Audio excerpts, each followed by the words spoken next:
ಆಕಸ್ಮಿಕವಾಗಿ ಆದಂತಹ ಎಮ್.ಎಲ್.ಎ. ಹಾಂ, ಇಲ್ಲ, ಸಭಾಪತಿಗಳು ಹೊರಟ್ಟಿ ಸಾಹೇಬ್ರ ಮೇಲೆ ನನಗೆ ಅಪಾರವಾದ ಗೌರವ ಇದೆ.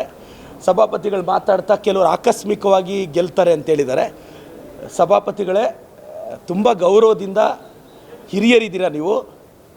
ಆಕಸ್ಮಿಕವಾಗಿ ಸಭಾಪತಿಗಳಾಗ್ಬೋದೇನೋ ಸರ್, ಆಕಸ್ಮಿಕವಾಗಿ ಶಾಸಕರಾಗೋದು ಕಷ್ಟ ಅಂತ ನನ್ನ ಅಭಿಪ್ರಾಯ.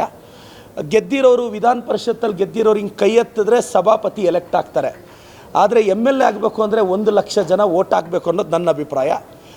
ಈ ಹೇಳಿಕೆ ಸಭಾಪತಿಯವ್ರಿಗೆ ಅನ್ವಯಿಸಲ್ಲ, ಸಭಾಪತಿ ಆಯ್ಕೆಗೆ ಅನ್ವಯಿಸುತ್ತೆ ಅಂತ ಹೇಳ್ತಾ ಗೌರವದಿಂದ ಸಭಾಪತಿಗಳಿಗೆ ಹೇಳೋಕ್ಕೆ ಬಯಸ್ತೇನೆ ಸರ್.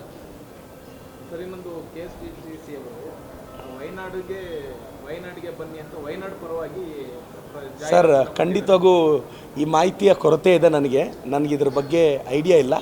ಖಂಡಿತವಾಗೂ ಅದು ತಿಳ್ಕೊಂಡು ನಾನು ರಿಯಾಕ್ಟ್ ಮಾಡ್ತೀನಿ ಅಂತ ಹೇಳೋಕ್ಕೆ ಇಷ್ಟಪಡ್ತೀನಿ.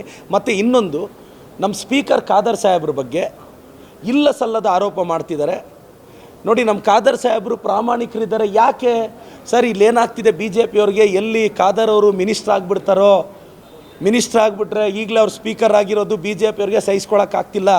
ನನಗೆ ಅರ್ಥ ಆಗದೆ ಇರೋದು, ಈ BJPಯವ್ರಿಗೆ ಮುಸ್ಲಿಂ ನಾಯಕರನ್ನು ನೀವು ಯಾಕೆ ಟಾರ್ಗೆಟ್ ಮಾಡ್ತಿದ್ದೀರಾ?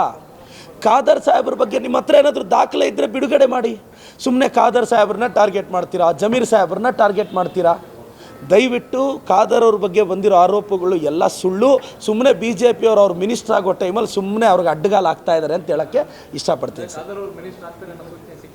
ಇಲ್ಲ, ಜನರಲಾಗಿ ನಮಗೆಲ್ಲ ಅಲ್ಲ, ಖಾದರ್ ಸಾಹೇಬರು ಮಿನಿಸ್ಟರ್ ಆಗಬೇಕು ಅನ್ನೋದು ನನ್ನ ಆಸೆ ತಾನೆ. ನನಗೆ ತನ್ವೀರ್ ಸೇಠ್ ಸಾಹೇಬರು ಮಿನಿಸ್ಟರ್ ಆಗಬೇಕು, ರಿಜ್ವಾನ್ ಅರ್ಷದ್ ಅವರು ಮಿನಿಸ್ಟರ್ ಆಗಬೇಕು, ಖಾದರ್ ಸಾಹೇಬರು ಮಿನಿಸ್ಟರ್ ಆಗಬೇಕು, ಜಮೀರ್ ಅಹಮದ್ ಸರು ಮಿನಿಸ್ಟರ್ ಆಗಬೇಕು. ನನಗೆ ಆಸೆ ಇದೆ, ವ್ಯಕ್ತಪಡಿಸೋದ್ರಲ್ಲಿ ತಪ್ಪೇನಿದೆ? ಅಂದರೆ ನನ್ನ ಆಸೆ ಇದು. ಬಟ್ ಅವ್ರಿಗೂ ಒಂದು ಅವಕಾಶ ಬರೋ ಟೈಮಲ್ಲಿ ಸುಮ್ಮನೆ ಫಾಲ್ಸ್ ಎಲಿಗೇಷನ್ ಮಾಡೋದು ತಪ್ಪು ಅನ್ನೋದು ನನ್ನ ಅಭಿಪ್ರಾಯ ಸರ್.